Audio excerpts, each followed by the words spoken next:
Good afternoon, everyone. Welcome to Black Explained. This is episode 3 and part 2 of George Floyd. I didn't actually go into detail as to why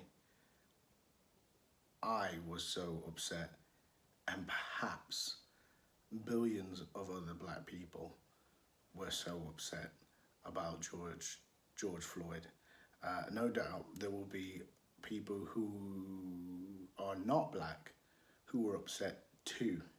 However, I'd just like to let you guys know why I was so upset, and perhaps part of the reason why billions of other black people around the world would have been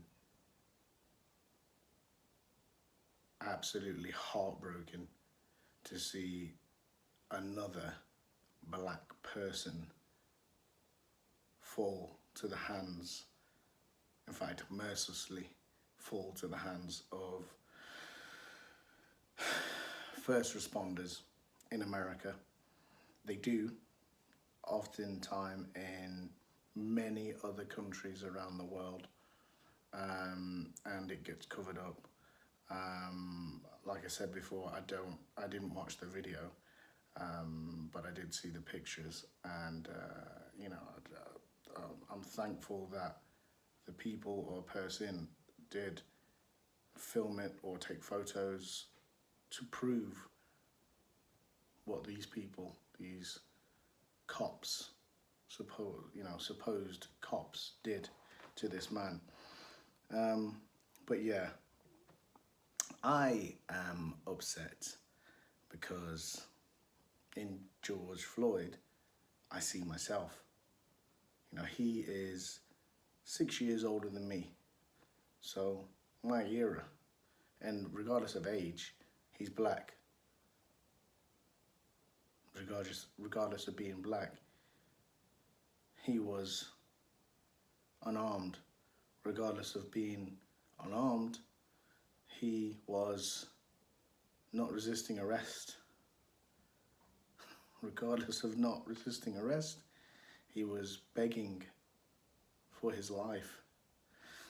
And I think to myself, that could just so easily be me, or my brothers, or my sisters, literal brothers or sisters whom are still in New York, Florida, so New York State, Florida State, Georgia State. I've got cousins in Texas State, California, Philadelphia, Pennsylvania, and I just think to myself, or I continually think to myself that that could just be my family, and or me, easily, because he was an everyday guy just like me, just like you.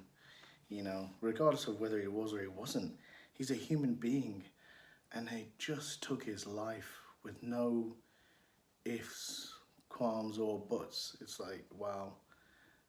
It wasn't even wow, it just broke my heart. And I, like many of you around the world, have actually cried. I've cried, and I feel no shame in it, because the lack of humanity within those 4 people who did this and allowed this to happen is just so, there's no words.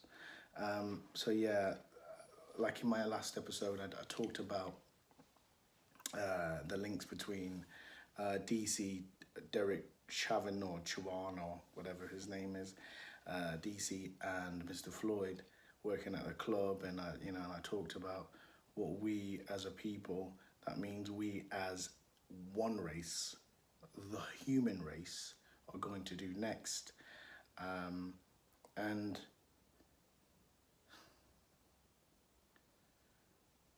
I'm an idealist, and I would love to see people educate themselves about what it means to be black, about what systemic racism is, about what white privilege actually means. It's not a crime, it's not something you should feel ashamed of. You know, people whom are white or people whom are not black, but the pressures that you feel on a day-to-day basis are nowhere near. I can guarantee it, you know, as a Sikh Indian, as a Christian Chinese person, you know, as a white person in America or Germany or wherever, you know, we all have our hurdles in life. But then when you put black into it, you put this pigmentation in my skin into it, it magnifies it by maybe 4 or 5 times. Anywhere in the world it gets magnified by that, and depending on where you are, it may be more. So yeah, that's why I have been so upset, because I saw myself in George Floyd. I saw my brothers, my sisters, my uncles, my aunts, my cousins, you know, my relations, my friends. I saw that it just so easily could have been, and I can only assume that the billions of other black people did so. I know a lot of my friends whom I've talked to, they've confirmed my fear, which is they saw themselves. They, you know, one friend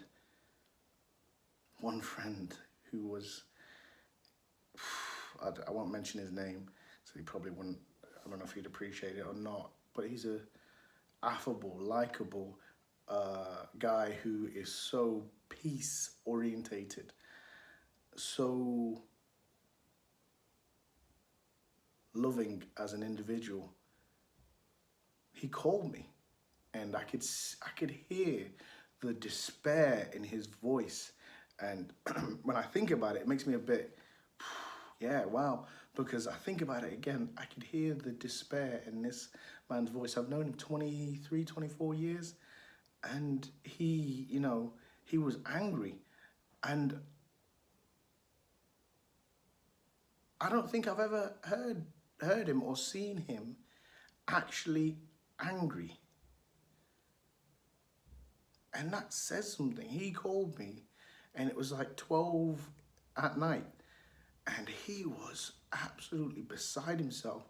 But it wasn't a rage anger, it was a hurt. I could hear the deep hurt in his voice. And we talked for a good hour and 20 minutes about what the next step forward is.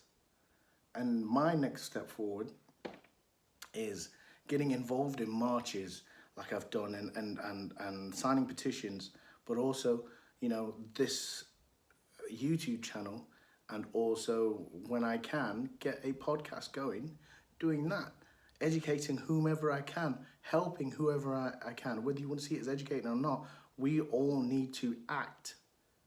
All of us, every single ethnicity.